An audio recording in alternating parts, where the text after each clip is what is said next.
As a young man, I had, not as a young man, as a 5-year-old, my dad left and I was told he didn't love me.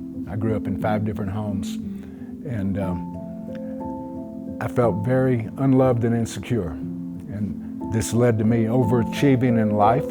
I was an orthopedic surgeon. I had a sports medicine clinic, but I was a very worldly man, a very ambitious man. I tended to get off on the wild side. I was a hard worker, but I was also a hard player. And my life had drifted off course. I was a pretty heavy drinker and partier.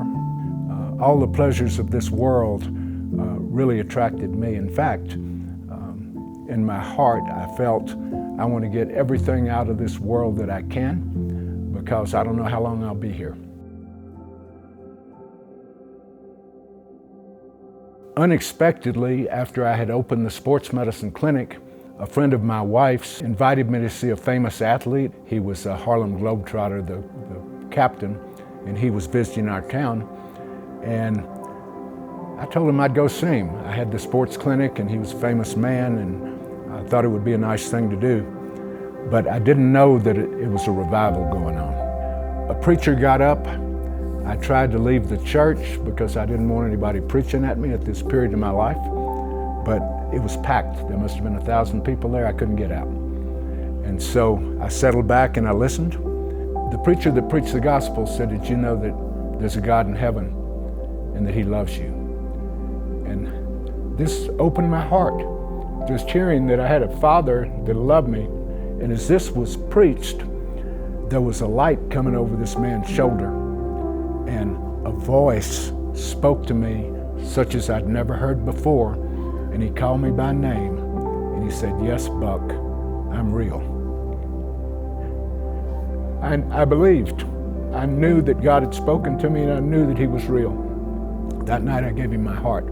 I just became very excited about Christ, and I became very passionate about Christ, and he became the center of my world. So I set up a Bible study in my office.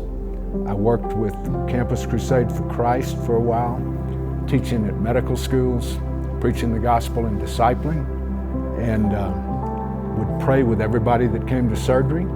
I started praying about it, and God gave me a 7-step discipleship plan.